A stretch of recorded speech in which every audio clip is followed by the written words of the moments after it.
Have you ever found yourself afraid of writing the, shall we say, non-action-y type of scenes in your story? We all know that there are a couple of different kinds of scenes in your story. There's the really high action or high intensity scenes that naturally keep the reader's attention. You could also throw in the scenes where maybe there's a little romance happening, okay? The kind that are always going to be riveting to your reader. But then there's the other kind, the kind that are less exciting, less action-y, kind of the transitional scenes between the bigger or more important ones.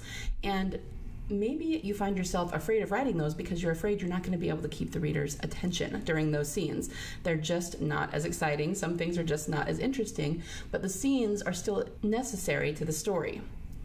If this is you, if you've ever worried about this, then this is the podcast episode for you. I'm going to talk about how to infuse the less action-y, less romancy kind of scenes with the elements that will keep the reader reading and really interested in those scenes, even if they're not the high octane type, okay? So grab a notebook and pen and let's get started. Hi there. Do you want to write fiction that readers gush about, but you can't figure out how to fill in the beginning, middle, or end of your story? I can help with that. Do you struggle to flesh out character or plot, or to stick with your story long enough to finish it? I can help with that. Once your book is written, are you totally clueless about marketing? Do you find yourself Googling how to market a book or how to make money on fiction? I can help with that. Welcome to the Prolific Author Podcast. You know you're meant to write fiction, but you can't seem to nail down the skills or processes that make it simple and repeatable, not to mention fun.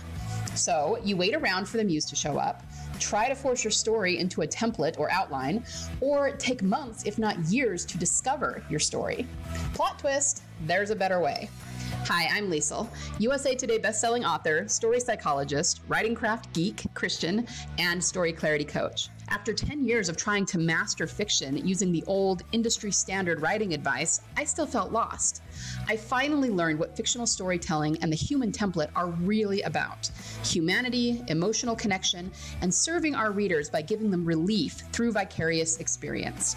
Imagine learning how to flesh out your characters, plot, world, and theme with such definition and clarity that every story you ever write lands with readers and makes people go, wow, now there's an author. Imagine knowing how to drill down to the heart of your story, to learn what it's really about, and tell the unique story that only you can tell, so that you can get more readers, more downloads, more royalties, and of course, more fiction writing success. This is the podcast for you. We are prolific authors.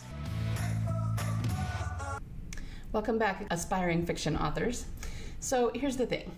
I get a lot of questions about this, about the kind of in-betweeny scenes that are between the big events or between the action, that sort of thing, and how to write them and how to make them interesting and all of that. And what I've come to realize is that many authors think that there's really no way to fix these kinds of scenes. They think there are some scenes that are just not that interesting and there's nothing that we can really do about it. We just have to hope that the bigger scenes, the high action or high romance scenes, are well written enough to keep the reader interested and to keep them going even through those not so interesting scenes. And I get why people think that. I mean, we all have to be realistic, right? We want our books to feel like reality, and not every single moment of reality is super exciting. Not to mention, we can't have a big action scene or a big romance scene on every single page of our book. That wouldn't be terribly realistic either, and it wouldn't make for a very great story. But here's the thing. Let me ask you this. Have you ever read a low action, maybe not so interesting, more calm, stoic scene that actually held your interest? I have. So another way to say it would be, is every single low action scene in every single book out there boring, and does it lose your interest? No, of course not. I've read plenty of scenes where there is almost nothing happening, where it's a character sitting in a chair, staring at a wall, thinking about his, current predicament or hers, and it's a fascinating scene. And it really kept my interest. Okay, another good example is scenes that are mostly dialogue, right? Even if the characters aren't screaming at one another, if they're just talking, it can still be a really fascinating scene. So clearly, it's possible to make these scenes really interesting for the reader. We just need to figure out how and what the elements are that will help us to write these scenes in an interesting way and keep the reader reading. And I would submit that you might even be able to get to the point where you make the non-actiony scenes even more riveting than the actiony ones. Just kind of a challenge to throw out there for you, okay? Okay, so how do we figure out what the elements are that keep us really gripped in a scene? Well, let's first start by talking about action. What is it about action that keeps our attention? We all know that there can be books or stories or films out there that are full of action and are just not that interesting. But people always think of an action scene as being what keeps our attention. Well, here's the thing. I'm going to throw out there the idea that it's not actually the action that keeps us riveted, okay? It's more the adrenaline. And I got news for you. The only way that you're going to feel adrenaline when you're reading or watching a story is if you're really invested in the characters and what they're doing, right? If we jump into a scene where we have no idea who the characters are, no idea what's going on, and it just happens to be an action scene, it's actually really hard for us to get into. And that is why you should never start your book with a high action scene, like a fight scene, because your reader doesn't care until they know who the characters are and what their motivations are. So my point is, it's not action that really keeps us riveted in those action scenes, it's adrenaline. And adrenaline is an emotion, okay? Or at least it comes because of emotion, because we are interested in the characters and care what happens to them. So I'm going to tell you that there are really two things that will keep your reader really interested in and riveted in your scene. The first is emotion, always. Emotion is what human beings latch on to, okay? It's the reason we read books. It's the reason we want to read books and tell stories. It's the reason we're invested in anybody else in our lives, okay? It's the emotion. The second is character motivation, and this is kind of a sister to emotion. It goes hand in hand, but the reason character motivation is a big deal is because in any given scene, if you've already written things well and done your job properly as the author, your reader will be invested in your character and in their journey, in whatever it is they're trying to achieve or overcome. And therefore, their motivations are very interesting to us. We want to know what's going on in their head, how they're feeling about things, what they're planning to do next, all of that. On a broader, more like human race sort of scale, emotion is how we relate to one another, okay? It's how we understand our world. And that is why we need to manufacture that for the reader. I used to be really fascinated to watch my nephew watch TV, okay? And I'm not talking about like some of his favorite things to watch were funny cat videos on YouTube, but that's not what I mean. When we were watching something that was more fictional, and of course, any kind of fiction movie really sets the atmosphere for the story, right? When something's sad, we have sad music. When Darth Vader walks onto the screen, there's evil music. And I would watch my nephew watch these kinds of things, and he could so well discern the mood of the story. I don't even remember any specific, time or any specific film we were watching. But again, to use Darth Vader as an example, perhaps he would, we would have Darth Vader walk onto the screen with the evil music, and my nephew would make some comment like, "Oh, he's a bad guy," And I would just kind of sit and think about that and think, it's so funny that he just inherently understands that. And yes, of course, it's because of the way they dressed him, and it's because of the evil music they used around him. But my point is that evoked an emotion, even in my little 5-year-old nephew, to where he understood what the story was trying to convey to him. He didn't look at this person and go, "Oh, he's kind of a nice guy." No, he knew right away, and it was because of the emotion that brought up in him that it helped him understand his world and helped him understand that story. And that is what we're trying to do for our readers. That is why putting emotion and character motivation into every scene is so important. Okay, so let's take a look at a couple of examples. I told you that I have read stories where there is a character, sitting in a chair or having a conversation that's super interesting. Well, I'm going to give you a couple of examples of this. One of them is going to be less well known by people, but in one of my favorite fantasy series, there was a scene where the main character was, or at least thought, he was having a dream. And he was in a particular place where he literally sat in a chair in front of the fire and started talking to another man. And this other man, I mean, yeah, he was kind of a villain, but they were actually just sitting down having a conversation. It wasn't some super high intensity situation or anything, but that scene, it was one of the most fascinating and interesting scenes in the entire series. And this was like a 14-book high fantasy series, okay? So the point is, I can tell you that in that scene, there was a lot of emotion. There was a lot of history of what had already happened. You know, it talked a lot about the events that had gone down previously in the story, and we understood what the character was thinking, how things were moving forward, and they even had kind of a twist, like a big reveal in that scene that made it super, super interesting, okay? So my point is, don't approach those kinds of scenes with any trepidation. Don't approach it thinking, oh, what am I going to do? This is going to be boring. If you think that, you're going to be right. Your scene's going to be boring, okay? You need to approach it like, this is the most interesting scene I have ever written, and I'm going to pull so much intrigue out of the scene to make the reader just salivate for it. And I want you to approach every scene, especially the ones that you feel are less actiony or less interesting, in that way, okay? So another example of this I can give you is one of my favorite films of all time, but I know it was based on a play, and it might have been based on a book, I'm not sure, is A Few Good Men.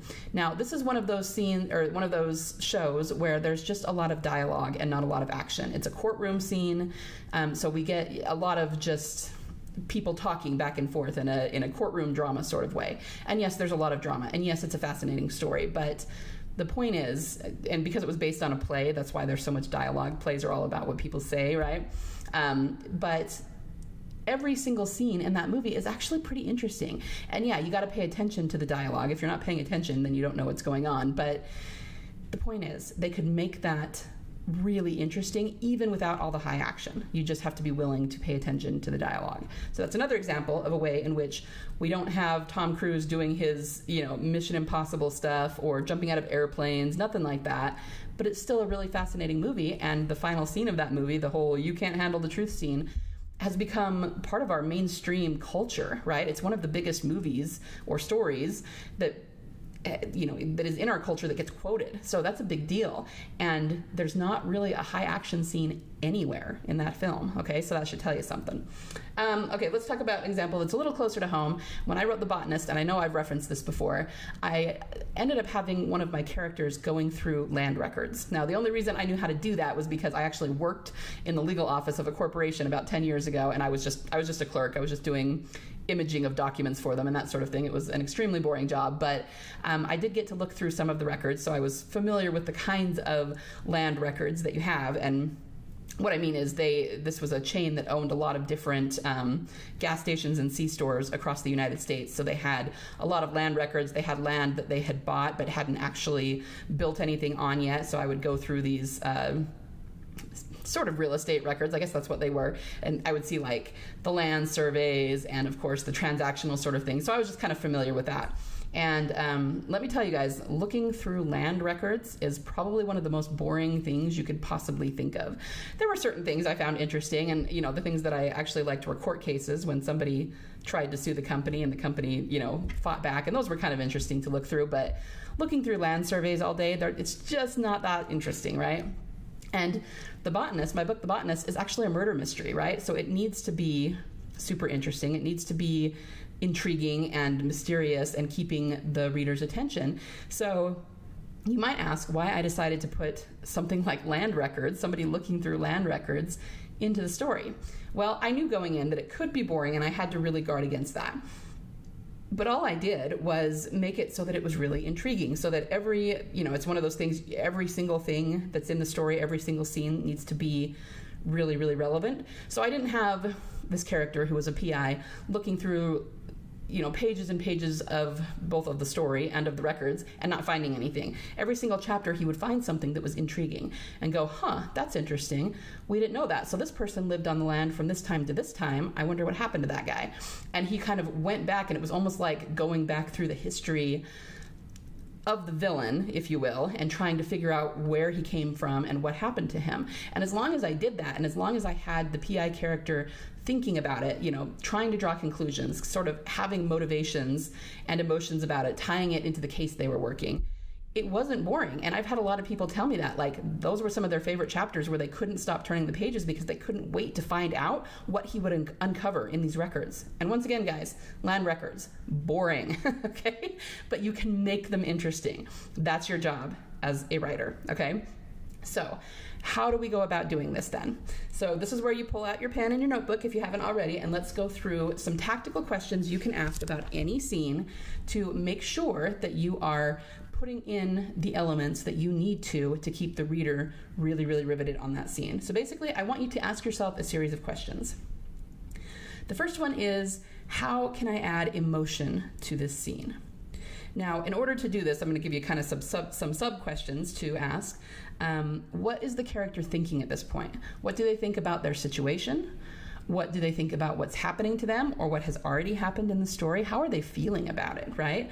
Are they overwhelmed? Are they confident? Are they grieving? I mean, it's going to depend on your story, right? What do they still need to overcome at this part of the story? Now, of course, it's going to depend. Is this a scene at the beginning of your story, the middle, near the end? You know, it's going to be different for every scene. But based on what's happened, what do they still need to overcome, and how are they feeling about that? Again, are they feeling hopeful and confident? Are they feeling really beaten down? Are they depressed? You need to understand the emotion that your character is feeling in that scene in order to convey it to the reader, okay? Now, next question. How can I add character motivation? Once again, because your readers are going to be very invested in your characters by this point, they need to know what your character is maybe planning to do. Now, you don't have to give away anything that you don't want to. Maybe you kind of want to have it be a little bit of a surprise what the character's going to do, and that's fine. But you can do this a couple of different ways, even if you don't want to reveal it. You can either hint at it in sort of a, tantalizing detail, but you're not giving away the farm sort of thing. That sort of intrigue really keeps readers turning pages because you're hinting at something that's going to happen and they want to know what it is, right? The other thing you can do is maybe your character is planning to do one thing and it's totally not going to work. The rug is going to be pulled out from under them and it's going to end up being something totally different. But you should still have some sort of plan, or have the character in their heads have some sort of plan for how things are going to go down. And you get extra points for maybe hinting that things are not going to go as well as the character thinks they will. So of course it's going to depend on how you set up the story, but maybe you've shown that the character is going to do this, but the villain's already ready for that, so that the reader knows that this is not going to work, but the character doesn't know it. Okay, that's a really good way to set up tension because they know this is not going to go as well as the character thinks it will. Okay, another question you can ask are, what are the stakes at this point? There's always stakes for what the character is going through or going into. What are the stakes? And once again, how do they feel about that? Now, when I talked about character motivation, the other thing I didn't say is why. That's another reason. And that's just like another way of putting emotion in. Yes, this is what they're going to do, or this is what they plan to do, but why? We need to know why they're motivated to do it that way, what their logic is, what brought them to this place, to this conclusion, right? So let's go back to that scene I told you about in the high fantasy where it's just two guys sitting in chairs talking, right? There's a lot of history. That's near the end of the story. And like I said, 14-book series, okay? That's a lot of history going on there. And basically the conversation was about, number one, how far one of the main character, the protagonist, had come since, the last time these two were in this place talking and sort of butting heads, and also what they were planning to do because the sort of final battle of the series was coming up, and what that would mean for the two of them. Was the protagonist going to win? Was he not? How was this battle going to go? And so it didn't even feel tense to me necessarily. It just felt interesting. It was these characters, almost like the hero and villain, sitting down and talking out their differences, not because they were friends and were going to shake hands and go home, but because they were about to have this battle and they both knew it. That's a fascinating scene. And of course, not every scene is going to be that way, especially if you don't write high fantasy, but the point is you can figure out how to do that for any scene you're writing. So all you got to do is, when you're getting ready to write a scene that you feel like might not be quite as interesting, might not have as much action or romance in it as some of the other scenes, sit down with a pen and paper and ask yourself these questions and journal on it, guys. Sit and write a couple of pages if you can on each of these questions that I've just given you. So let's go over them one more time. What is the character thinking? What are they feeling? How can you put character emotion into the scene? What are the character's motivations and why? And what are the stakes for them? And then find ways to put put that into the scene. And like I said before, approach the scene as though it is the most interesting scene you have ever written. I want you to get into that mentality. And why is it the most interesting scene that you've ever written? And then pull those details out that are going to be very emotion-based, very much about the character's motivations, what's happened so far, what's going to happen, maybe have some foreshadowing there. And if you do that with every scene that is, the transition scene between the big events, or just a scene that is necessary but maybe not quite as interesting, I promise, number one, that those scenes will never be boring. They will always keep the interest of your reader. But number two, they may become your favorite scenes that you write. Because it's very easy to sort of become, maybe a little bit lazy when it comes to writing action scenes.